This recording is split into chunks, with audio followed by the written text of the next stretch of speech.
Guys, if you're here, say hello. If you've got any IP questions, pop them into the chat box because we're going to have a conversation today. I steal Kai's podcast. No, Cara and I've had conversations, so we've done it before. So if you, Darwin's 33 and sweaty, I'm hearing. Oh, there's a hand raised. Here we go. What have we got here, Julie? Julie, is there a question you want to pop into the chat box? I can allow you to talk if you want to. In fact, we might as well. We'll pop you on, allow you to talk for a second. I'm just going to allow you to talk.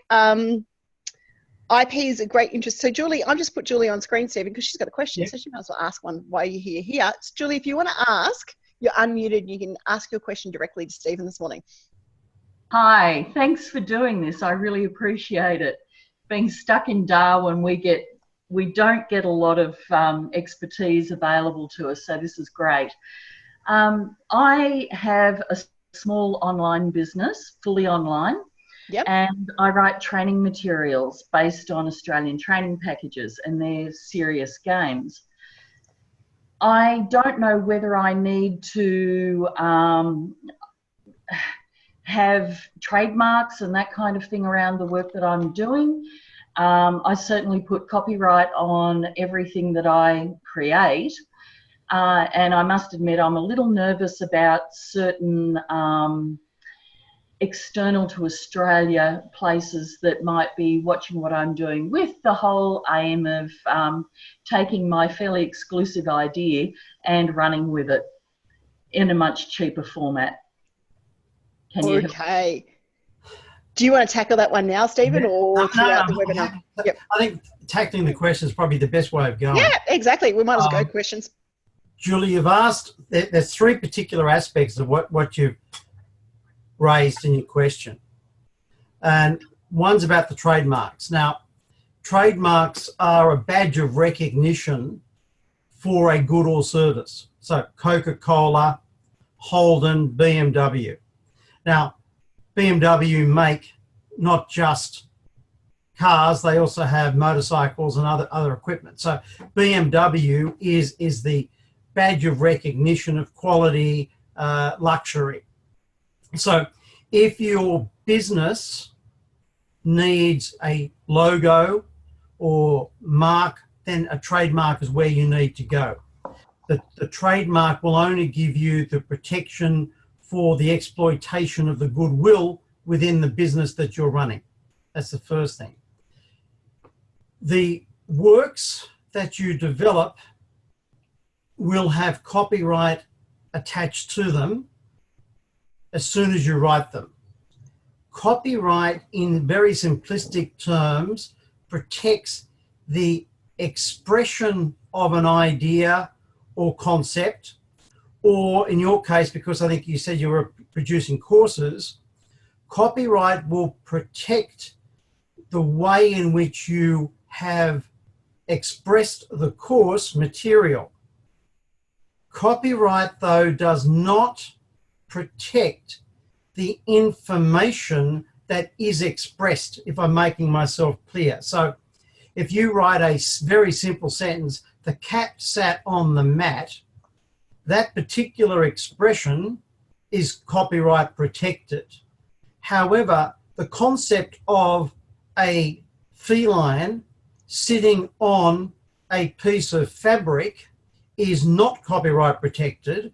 So if someone wanted to say there was a black leopard sitting upon a piece of material on a floor, although it communicates exactly or a very similar idea to that which you've expressed, the second is not a breach of copyright, it's new copyright expressing the same idea in a different way. So course materials are really difficult to protect, because once you have allowed the copyright to go into the real world, the idea is then known to the world, and whilst you have the limited protection of copyright, the idea can be used and exploited by anyone. So that's the challenge you have with running courses. Okay. Julie, do you need any further clarification? Got any questions for Stephen on that one? Feel free to ask it. Because I think I'm just going to change the style of this one today. Oh, sorry, I've derailed things on you. No, I don't mind. This is the skills webinars are for you guys to learn skills. If you've got questions, we would much rather answer them. Absolutely. Than turn around and I've just literally, for those of you who are watching the live stream, there is a link. I've taken away the registration required for you to join the webinar. Click on that link so that you can come and ask Stephen and I questions directly here, because you will get a better result if you're answering them here. I will test the live stream and I will do the introductions and all that sort of stuff. But if you join that webinar, we're going to get the question here direct and you can ask Stephen and get your clarity. So jump in on that one. So Jill, click on the link. I can see you on the live stream. Click on the link above and come and join us here in the webinar. So Julia, was there any feedback on that? Do you want any clarification on anything? That actually helps quite a lot. The product that I'm creating are actually serious games that are used for assessment. And so I'm using what exists as training package curriculum as a basis for what I've been doing. I don't believe that I'm breaching any of the training package copyright by using theirs as a basis for what I do, because I don't literally rip out and use quoting as if it's my own. So that helps. I like the subtlety of all of the different examples you just gave on how you can play with the cat who sat on a mat. That helps actually quite a lot. Can you talk, is talking about trademarks also possible today, or is that outside? We can do that. Okay. How about I do the official start component so that my girls aren't sitting in the background going, oh my God, she didn't start it. We don't have a cut point.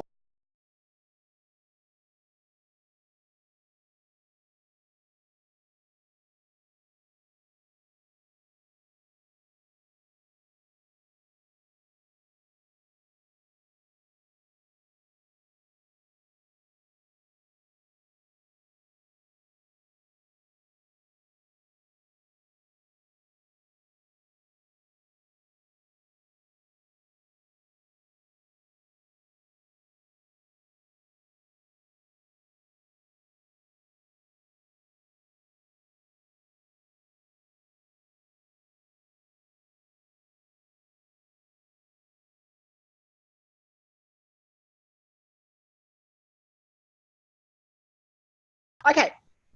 For those of you joining us, my name is Linda Reed-Enever. I am the founder of Business, ThoughtSpot PR, Media Connections, and I am excited to host and Family Capers, because Stephen and I have known each other since Family Capers launched, which is 10 years this year.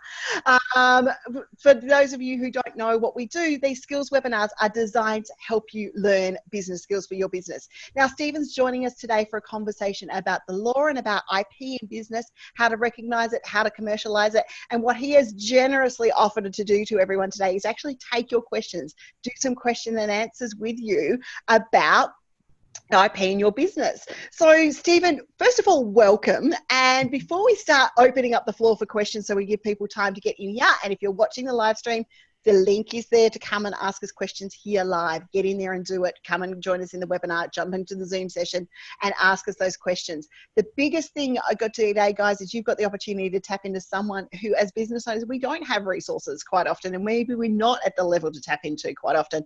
But Stephen, first of all, what is IP? I know it being a marketer, but not everyone knows what IP is. Intellectual property is, in the main, are creatures of statute.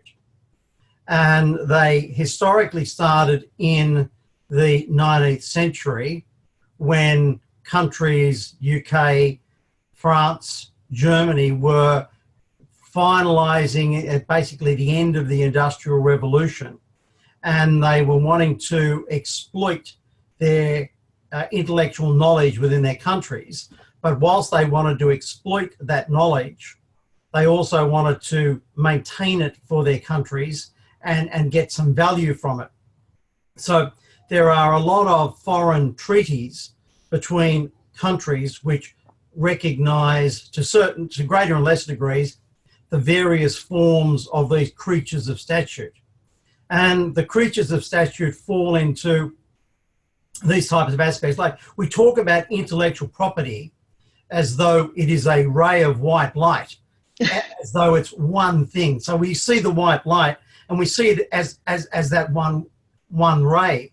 But when we place the white light through the prism, it breaks it up into its constituent elements, being patents, trademarks, registered designs. Then you've got, you know, they're all creatures of statute. Copyright is a creature of statute. So the four main areas that we have are copyright, patents, registered design, trademarks, all being creatures of pieces of legislation from each of the countries. You then have aspects of integrated circuits, which are not overly useful in Australia, and then plant breeders' rights. So if anyone out there wants to propagate a plant and it's new and novel, then you can maintain the seeds and the gene pool for those particular plants and trees. Now, we then have aspects that we talk about as intellectual property, which technically probably aren't, but from a day-to-day sense, we lump them into that basket. And I'm dropping my phone here. I'm dropping the technology while I'm trying to get everyone to join us. So domain names, we lump into it, although technically they are licenses to use IP addresses, and confidential information. Now, of all the forms of intellectual property there are, confidential information is one that is not a creature of statute, but it's common law. Yep. And it's judge-made law as to what confidential information is. With the creatures of statute, copyright, patents, registered design, trademarks, they have limited duration. Patents can be up to 20 years, registered design, 16 years. Trademarks can be indefinite. Yep. Copyright, though, is generally what we call the life of the author plus 75 years. It used to be less, but when the Australia and the America got together with a free trade agreement, America's laws were changed to 75. So to harmonise them, we have to have the same.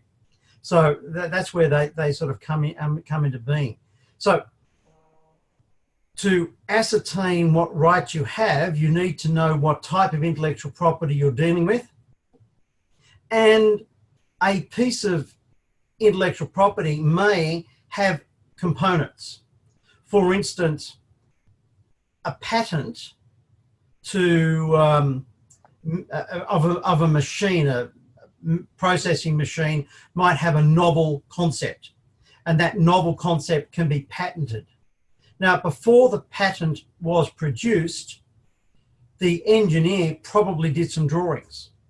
Those drawings would be protected by copyright.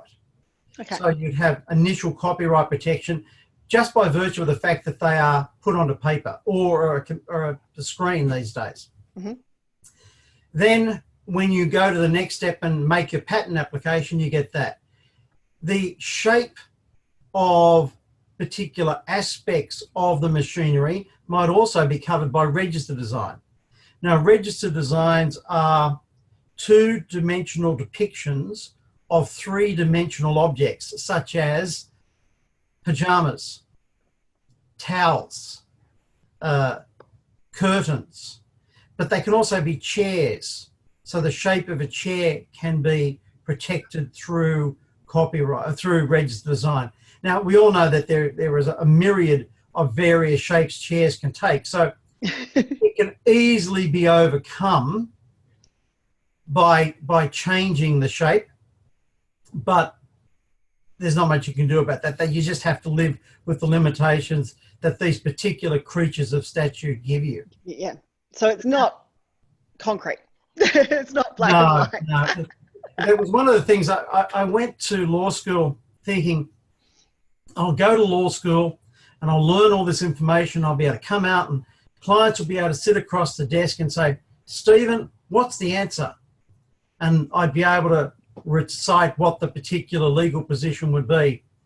And I learnt very quickly on that the law is always very grey and uncertainties are the norm and certainty is the rarity. In fact, it probably doesn't even exist. There's probably just very few certainties in law.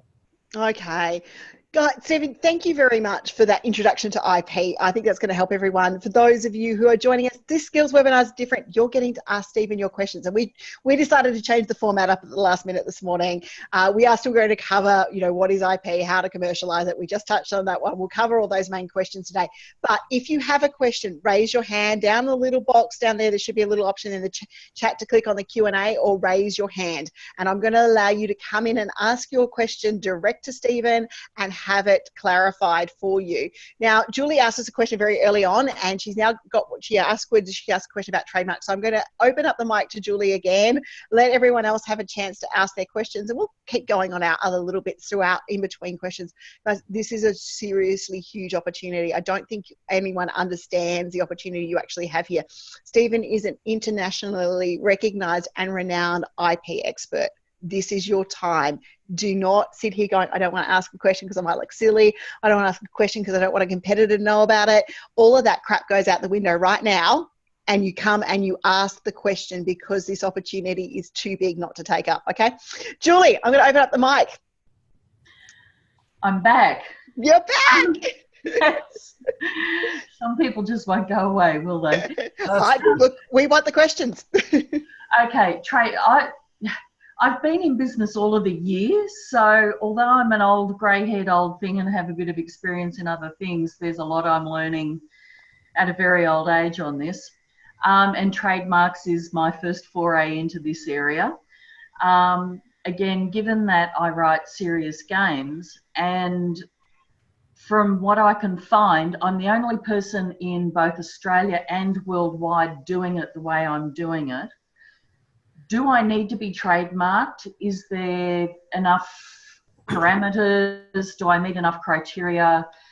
What else might I need to do?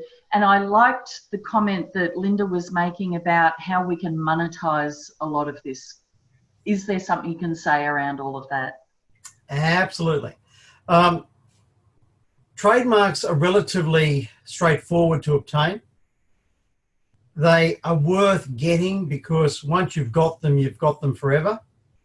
And as the goodwill, which means in a sense, goodwill equates to the value of your business, that is how much you can monetize your business for, grows, the goodwill there allows you to sell it. I said, though, that intellectual property are creatures of statute. And that means that they are anchored to countries. So if you want a trademark that is worldwide, there is no place to get such an animal. To have a worldwide trademark, you have to go jurisdiction by jurisdiction. And time's not too bad. It's the cost that is the main one. Cost. Now, in Australia, you can actually apply online for 5 countries: Singapore, Australia, New Zealand, Hong Kong, and I think Malaysia. And it can all be done online. There are also, you can apply online for EU, England, America, but the laws there are slightly different, and it's not something that I would recommend. If your trademark is valuable to you, I wouldn't recommend you muck about with it if you don't know what you're doing, because you can get to a situation where you get rejected, and then getting it back can be a problem. Yeah. So if you think that the mark is going to be valuable, for the sake of doing a registration, I would do it. I repeat, though, that the registration is limited to a country. So it's challenging now that because we're worldwide, so Julie, you're probably selling the games worldwide or potentially doing so, then getting an Australian trademark will protect your mark within Australia. It will not protect it in the UK, in the USA, or elsewhere. So if you have markets there and you feel as though one day you may want to sell the mark to an agent or to a subsidiary or quasi-franchise it in some way, then you'll need to consider getting registration in those countries. The challenge again with the trademarks is that it's first in best dressed. So if you get the mark in Australia, you decide for cost factors not to get it in the USA, you become quite well known through that mark. Someone in the States says, that's a fabulous mark that Julie's using. I'm going to register it here. And they do. If they get in before you, they will have the mark, you won't, even though you've been using it in Australia. Right. Yep. So you need to make that judgment call. With trademarks, you can use it for 50 years and then apply in America. And as long as no one's got it, you'll be able to get it there. It's not the same though with patents. A patent, if what you're doing has a patent aspect to it, then you've got 12 months to have your overseas registration. If you don't make the registration in that 12-month period, your rights to apply for the patent overseas are lost. Okay. So you can lose rights if you don't get them. Similarly with registered designs. So you need to consider that. So without knowing the details of where you're selling, Julie, I can't really say too much more about that. But certainly getting the trademark in Australia and where your major markets are would be something that I would seriously look at doing. Awesome. How was that, Julie? That's great. Thank you so much.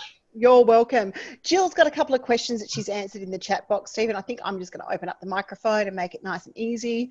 So beautiful. We'll take that one off. There we go. Let me see if I can. This is new technology for me today, allowing these people to talk in webinars. It's awesome. Jill, I have just unmuted your microphone. Hopefully you can come and chat to us now. Are you there, Jill? It's unmuting her. It's still no, Jill may not have a microphone attached. Oh, there we go. There we go. Are you there, Jill? Hello? Okay, she may not have a microphone attached. I'm going to leave it open in case she does. There we go. There she is. She found the technology. I'm trying different devices. You poor thing. Can you hear me now? We can hear you now. You might as well ask your questions to Stephen directly because it saves my interpretation of them. All right. I've just got a gaming headset on. This is new. Okay. I could turn video on and then we can see. No, thanks. Do not do that. Okay. So my concern is around the training industry as well. So I'm a course developer. Yep. And it's very similar to what Julie's saying. So I'm just really wanting to confirm that the rewording in some of my techniques would be sufficient because it's like, I can't give an example, like putting on my glasses. I put it on the same way I put them on the same way every time. So the skills I'm teaching are under a training package and they're very strict. They're heavily based on compliance and meeting those training package requirements. How do I meet them and not go off course and sound airy-fairy, basically? Couple of points. I saw your, Jill, I think it's the same Jill. Yes. You sent an email earlier asking a similar sort of question. The previous work that you did, was it under contract? Just verbal, nothing in writing. Okay.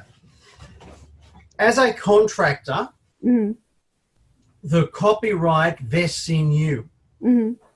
In order for the copyright to be assigned to the person for whom you did the work, you would have to have had a written contract. Consequently, all the work you did for them, they would have an implied license to use it, but the work is yours, so you can use it as much as you like. I thought so. I just wanted to get an expert's. Yeah.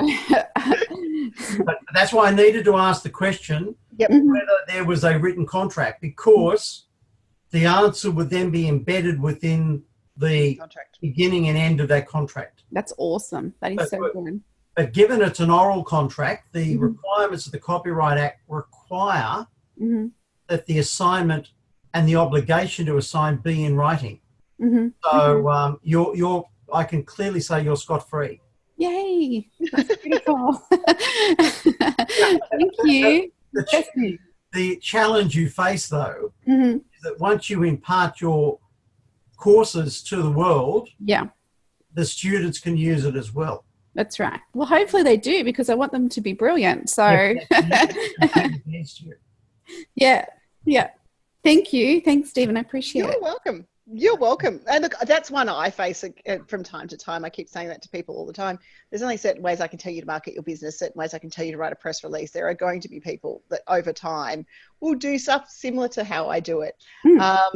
For those course creators out there that worry so much about people copying their stuff, if they copy your stuff, they've got to catch up to wherever you are anyway. So I don't worry about it. I figure if you've bothered to copy it, good luck. Yeah, it means it's good, right? Yeah, exactly. That's normally my thing. So have you got any other questions? You said something about trademark too. I noticed, Jill. I was just going to add to Julie that I did do my trademark last year, and it took them about 4 to 5 months to let me know internationally where I could include that trademark. So I was approached with a figure and everything of what I could do if I did want to trademark internationally. Did you do it internationally, Jill? Oh, sorry. Did you do it internationally? No, I've held on to it. It's scary. I might do. If I get any sort of traction, I might do. Stephen will make it less scary for you. I can tell you that much. Yay, thank you. I might actually put all your details down, so you might hear from me again. He has an offer at the end of today that I think you might want to have a look at. Terrific. Thanks, guys. Thank you. That's okay. I'll take you offline for a second. Thank you. Okay, but stay around and keep asking all the questions, guys, that you want to be able to. So, Stephen, we've covered what is IP, and we've covered a few things like that today about different things. We don't have another question at the moment, but feel free to ask them, guys. Ask your questions. Too good of an opportunity. Well, whilst they're thinking about it, I suppose I can comment on sort of commercialisation. Really sort of looked at that. The whole concept of commercialisation, monetarisation of your IP is a valuable one. And what a lot of people with IP need to appreciate is that valuing IP is really challenging. If you have a business and it's making money, then the value will be tied to the amount of revenue you're making. Now, you as the owner will see the blue sky, the potential, and there'll be dollar signs after dollar signs in most inventors and owners' eyes. No, we all think it's great. Yeah, well, no, it is great, but the quantum of the dollar signs is often a lot more than what the bankers are willing to invest.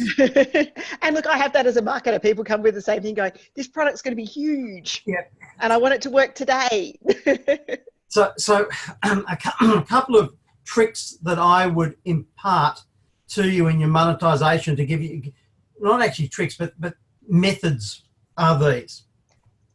If you genuinely believe that it's worth a lot of money and you can't convince the backers that it is, then some of the tools you can adopt are, one, you say to the backers, well, back me, I will give you 90% of the business, but when I hit these agreed KPIs, sales, revenue, a mixture of both, then more shares in the company are allotted to me.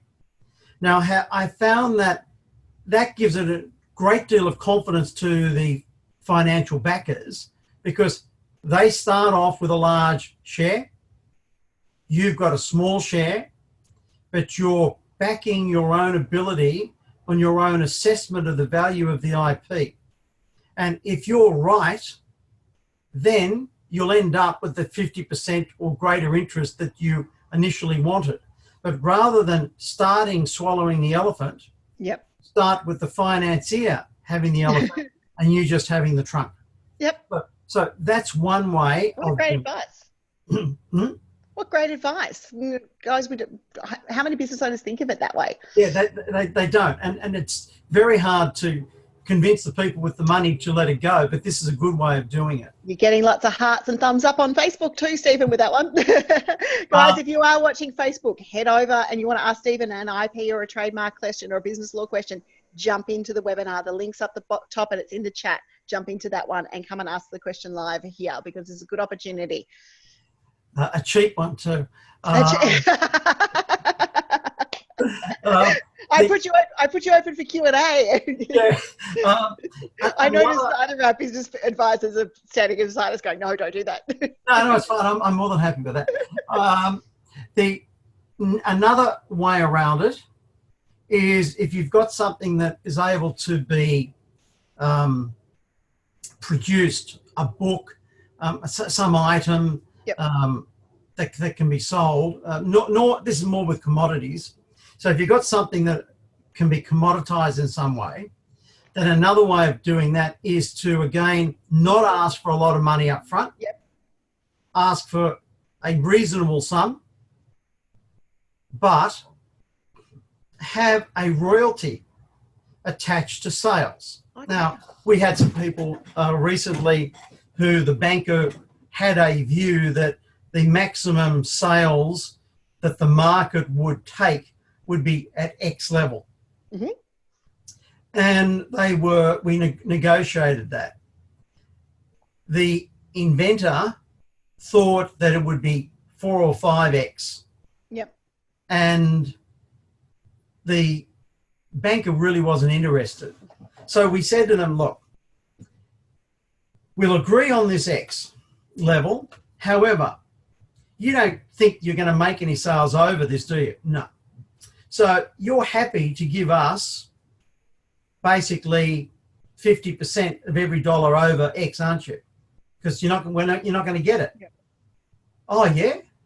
Yeah, we don't care. It's not going to happen. So we're happy to give away nothing. Yep.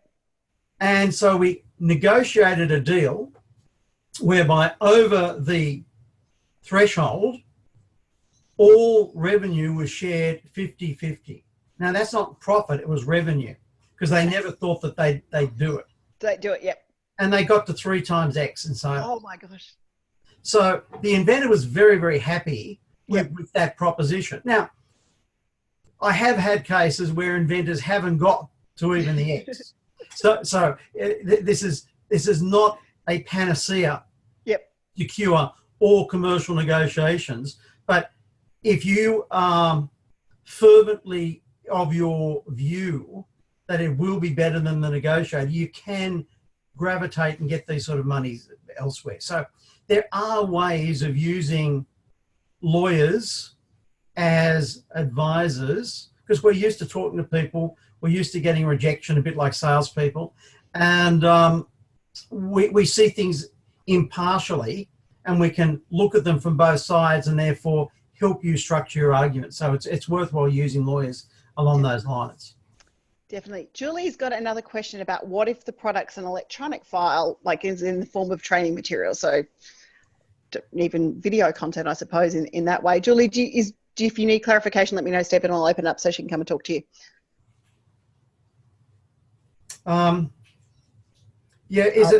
allow her to talk. Come on.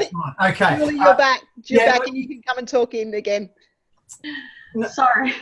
I feel like I'm taking over the show a bit. Sorry. Don't. You've got to ask your questions as much as you possibly can. And I appreciate this because mine is a very weird business. While I develop all the training materials, the product I actually sell is an electronic file, which is then printed off by those who purchase. And I'm talking in terms of they purchase a license to use it. Yes, that's the sort of thing I'm talking about. Okay, so it still fits within what you've just described. Yep. So, for example, you might go to the, let's say you're working through an RTO or something, and the RTO, you pitch to the RTO a course that you want to run, and the RTO says, look, that's not going to fly. We don't really want to go ahead and do it. But you can convince them to get approval for it. They might say, look, we're not going to pay you anything for this because we just don't think it's worth anything. What you could then do is say, well, look, every time a student runs the course, I get 90% of the fees because you don't think it's going to work. I've done all the work. I want 90%.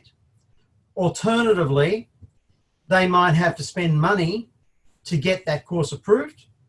And so you may want to say, well, the RTO gets 90% up until they've recovered their costs. And then once the costs are recovered, it's split 50-50, 70-80, whatever you negotiate. Yeah. Yep. How do you monitor that though? That's the part that I'm finding tricky because I'm so remote from everybody. I deal at a distance.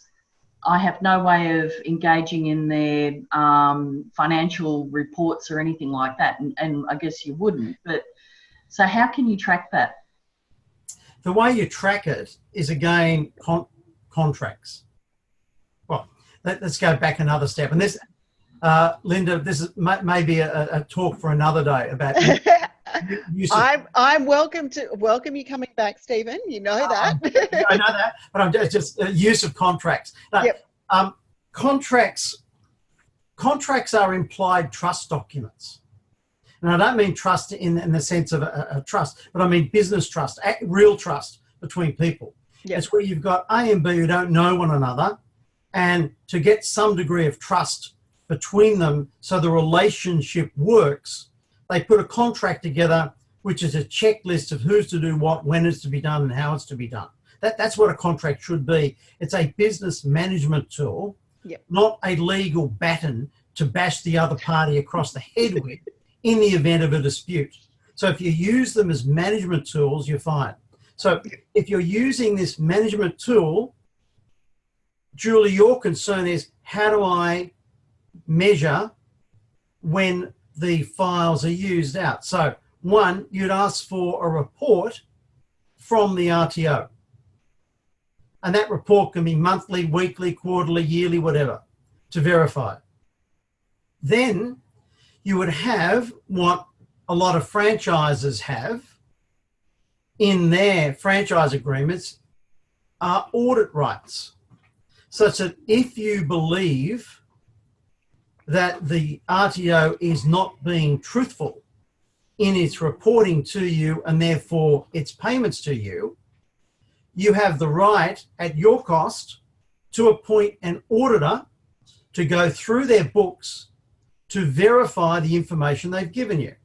Now, why an auditor? Well, of course, the RTA wouldn't want you to go through the books, but they'd be happy with a third-party auditor who has the qualifications, who will also maintain their confidentiality as to what's in their books. We then go further and we say, look, if the auditor finds nothing untoward, you wear that. If the auditor does find something untoward, then depending upon the percentage of irregularities, then maybe, for example, over 5%, over 7%, over 10%, if it's irregularity, the RTO pays for the auditor. Also pays for what you've not been paid and may or may not pay interest. So it's relatively straightforward in most forms of contracts of this nature in a license agreement to have that type of audit right and reporting obligation put into the contract. How was that? Did that That's answer? Perfect. Thank you so much. I told you he's good, didn't I? Yeah, this was worth checking into, definitely. Thank you, Stephen and Linda. Stephen is a shining example when I say, and Stephen's wife comes into my marketing challenges and all of those sorts of things, where I say educate your market, educate them and they will come back and they will trust you. It is a know, like and trust factor. And I know, even I'm going to say this in all honesty, when I started out 10 years ago with Family Capers and those sorts of things, because I've been consulting under my own banner for many, many years, I went, lawyers, scary. I believe I met Clive deal with, didn't I, Stephen? Isn't that my theory? Clive deal. Yeah, no, there's no smart ass comment coming back at me here either, because Clive's watching today. So Clive's watching the webinar today. He's getting waved at. Clive, I'm going to open up, if you're there, because I'm sure that you have a question or two to ask Stephen while we're here today. And I know Liv Thwaites is there. Now, Stephen, I'm going to talk to you about Liv's product, and I'm hoping that she's going to come in to talk as well too, if she's ready to come in and talk. I will unmute you both, which means you can turn your mics on and say something if you're here. Liv's product's going to be huge. Liv does green hip workwear for women, and it's an amazing product. But it's workwear designed for women. So I know she's got IP in her business that needs protecting because it's OH&S friendly, safety friendly. So Liv, if you're here, please come and have a chat with Stephen. This is a massive opportunity for you. I hope you're still watching and not catching me on replay. And Clive, I notice you're here. Do you want to have a chat to Stephen now that you're unmiked? Morning, Stephen. How are you doing? Good, thanks, Clive. I've got an email I haven't had a chance to look at yet and get back to you on. That's all right. I'm pretty sure Suzanne organised it. Us wives, we look after you so well. Yeah, no, unfortunately at the moment, Suzanne's sort of absent without leave. She's got a family issue, which I won't dwell on here, but I'll discuss that offline with you sometime. She's watching the live stream, by the way. Oh, very good. Very good. So is Liv there? Is Liv able to say I'm hoping Liv's there. I've unmuted her. I'm hoping she's there because her product's awesome. Hey, Liv, here you go. Can you hear me? Yeah, I can hear you. Oh, hello. Do you like the bus I just threw you under? But seriously, talk to this man. He's awesome.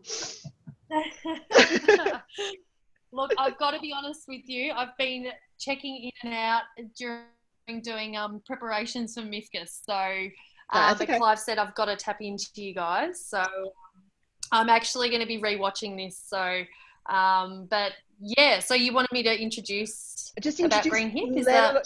Let her know what you want to do. Clive, from your point of view, you and I both work with Liv. I reckon this is a prime opportunity to ask Stephen some IP protection questions around her product. The short story is that the product, as Linda said, is absolutely fantastic, but specifically for ladies in trades, but also available, of course, for ladies who want to work around the house and wear something pleasant rather than or go and present workshops with multiple pockets. Work gear or other work gear. Liv doesn't know it yet entirely, but this product probably has international opportunities. Yeah. So how would one jump on that, Stephen? Off the top, look, I've not seen the products, Liv, so I'm really talking big picture stuff here. But the areas... If I could just fill you in, I did have an inquiry from a company in South America, in Chile. Yeah, so they would like to distribute Green Hip. So we've started preliminary confidentiality agreements, like NDA agreements, but there hasn't been much more discussion. I suppose, Clive, I haven't even filled you in on this element thing. So okay, you guys all need to have a chat. Yeah, I suppose there's sort of a sense of overwhelm in the regard of how do I... Stephen, just for Sorry, I popped the link. Yes, I saw that. I'm literally he's researching. Putting up to the mining industry in South America. Look, things I would consider looking at. I've just got your website up. Okay, yeah, I thought that might have been what it was. The things that I'd be looking at, one would be trademarks for the wear, especially in any of the markets you'd be looking at selling it in. Yeah, international trademarks, so trademarking for the South American market per se. Yeah. I have started researching it, but haven't made a hell of a lot of progress there in that department. And the thing is, because it's a South American market, that will take it directly to Spain. So you'd want to look at an EU one as well. Ah, okay. Cool. Because you get a lot of Spanish people going to South America, and if they haven't got it, they'll quickly go there, so that's an issue. Again, a lot of Americans, so you would want to snaffle that as well from a trademark perspective. You may, and I stress may, have registered designs over some of the shirts, the clothing. You would need to check the designs register. Speedo, King G have a lot of stuff along those lines, so you can certainly see what King G, Speedo have and the types of protection you could gain from getting registered design protection. So you would look at registered design in, again, all the countries that you were looking at selling to. Okay. And is that a patent as such, or is it different? Now that's a registered design. So just to recap, the creatures of statute for intellectual property fall into copyright, trademark, registered design, and patent. Now, patent is a new and novel method of doing something. So it can be a computer program that designs something from a business. It can be a machine. It could be something like a light bulb. It can be a better mousetrap. It's something that's practical. It doesn't have to be necessarily practical, but it's got to be something that can be commercialized in some way. If the materials that you used were manufactured from a weaving machine that you designed, the machine might be subject to a patent, but the clothing itself would not be patentable because clothing doesn't fall. Clothing is the end product of something that's where it's made from. Right. Yeah, I remember looking into it years ago, and patent wasn't an option, but I didn't realise there was a registered design that you can do. Yeah, registered design would be worth looking at. It's limited, but it can get you some degree of protection. And look, a lot of these lesser forms of intellectual property are great to scare people off. Let's be frank. If you've got the registered design and you've got a competitor and they are cheap and they don't go to a lawyer, then by you getting your lawyer to send them a letter saying, pull your head in, go away, cease and desist, otherwise we're going to sue the pants off you. 9 times out of 10, if they don't go to a lawyer, they'll cease and desist and you'll win by just having that registration, even though it's not that effective. Okay, because I've always been, or not always, but I've had the mindset of, well, you can try and, protect your products, but then how much money are you going to need to really protect it if you have to go to court and all of that? So you don't have to go to court, you see. You just get a little bit. I'll give you the reverse. One of our very few clients that I've never met came from the internet when they were the recipients of one of these cease and desist letters. And their business was making girls' fairy dresses, which they sold in markets. Yep. And a woman in Melbourne had some registered designs for fairy dresses. And she claimed that our clients were ripping her off. And we just wrote back saying, go away. Fairy dresses of these designs have been around for hundreds of years. There's hundreds of them about. You might have got these designs, but you've got no rights against our clients. And we just kept writing back a few times and they eventually went away. Now, we took them on, but obviously her lawyer has had many people where they do write to them and they've walked away. But on this occasion, the clients had better advice and they didn't go. So there may be things there. I'm not saying there are, but it's possible. Okay, thank you. Food for thought anyway. Absolutely. Because I know you've got a big year ahead. Once again, excellent advice. Thank you, Stephen. And with the people in Chile, when you say distributor, what do you mean by that? So it's a large mining company that does a lot of outsourcing for mines. So services and products. So they also are experiencing, as is the world, a real shift in women in industries, and they've identified a growth market in Chile, Argentina, Peru. Yeah. Okay. The questions I'll ask are these. Will you be manufacturing and just selling them the end product? Yes. Or will you be licensing them to have the end product manufactured under your control?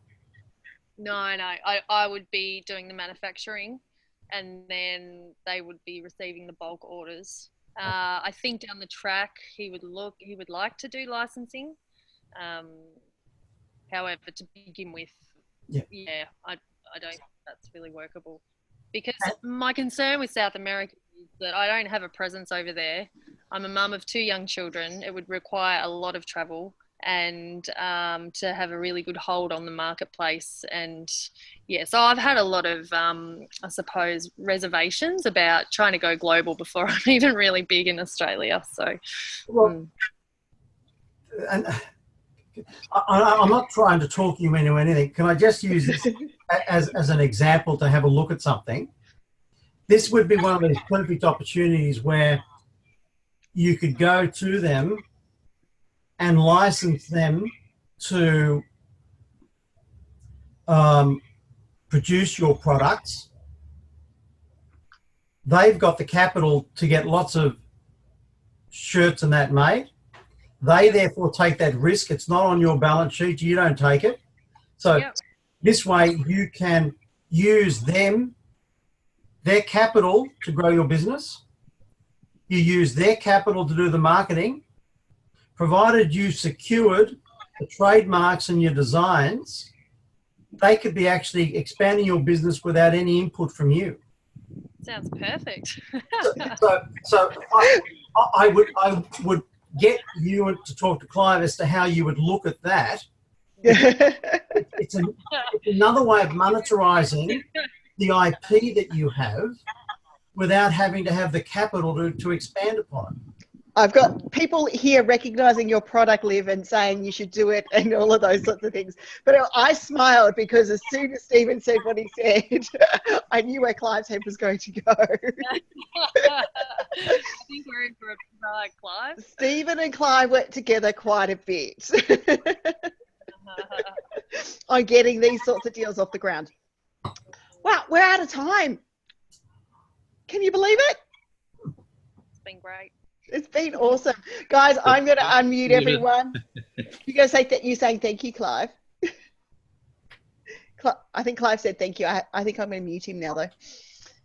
Stephen, thank you for coming in today. It's been awesome. We've got a couple of questions popping through. Everyone's saying thank you. They're not plugged in, but that's awesome. Guys, I appreciate everyone coming in. We are going to have Stephen back. Stephen, can you get Suzanne or someone to head to the booking form and book in a chat so we can come in and talk about contracts? Because I really think that's quite key to doing all of those sorts of things. Now, guys, this is the first you are ever going to hear about the Small Business Skills Summit for 2019, but Stephen is going to be one of our guest speakers because he got dobbed in for it by his wife, first of all, but he was one of our guest speakers last year, and Clive and I have selected the most amazing range of guest speakers for you for the Small Business Skills Summit. The wait list is now open. I will pop a link into the replay for this webinar. I'll pop a link into the live chat for you to come and join us for that one. Clive, you're still here. Actually, I'm going to unmute you because you can tell people about what you're going to talk about next week. For those of you who don't know, these webinars are run pretty much on a weekly basis unless something in business life pops up, but we're here to educate you. And Clive is actually here next week to talk about taking your business from busy to productive. Clive, what are people going to be getting to hear and see from you? The most exciting thing that's ever going to happen inside their lifetime. Because Because we'll find ways for people to move away from, gee whiz, I'm busy, I'm not getting anything done, I'm busy, I'm not getting anything done, to, wow, isn't this exciting? And business actually works. Golly gee. That sort of thing we'll be finding out. Awesome. Guys, head to the skills page to register. Business. I've got a chat. I better put the offer on. Yeah, that's what I'm about Yes. to Fine, but sorry. I was going to give you the opportunity to change it if you wanted to, rather than me just stop you in for what it was. No, fine. Go ahead. Sorry. No, it's okay. It's like, it's what happens when Clive's here. He like just puts things in chat on me as well. So guys, head to the skills page to register for that one. For those of you who've attended today, Stephen has an amazing offer for you to be able to touch base with him and take 10% off the services. Was that correct? 10%? Of his normal services for the first 3 months of the webinar. So you can do that one. And as much as I want to tell you to head to Stephen's Law, I will get the website and pop it in the chat boxes. I told you that's what I call it now. And for those of you wanting to listen to a little bit more of this and a little bit more of Stephen's advice and knowledge, Clive and Stephen had a conversation on the Business Conversations podcast that went live last night, all about why ignorance of the law is no excuse. And joys of being co-editor of the podcast and that sort of stuff, it's a really good one to have a listen to. So make sure that you get into that one. But Stephen, for the next 3 months, 10% off your services. I will pop the links into the replay. I will grab webinar chat boxes and those sorts of things. Does anyone have a last minute question for us today? While we're here, feel free to ask away in the chat box. I can't see anything in the live stream. I think we are all good.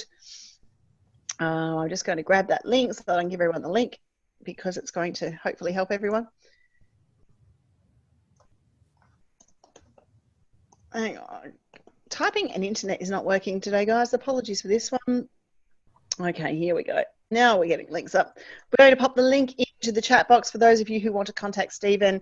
As I said, Stephen and I have known each other for years. He's one of the trusted advisors. He's worked with many of Clive and my clients too, that come in and do this stuff. So thank you for joining us today. I've thoroughly enjoyed having an open conversation with our members.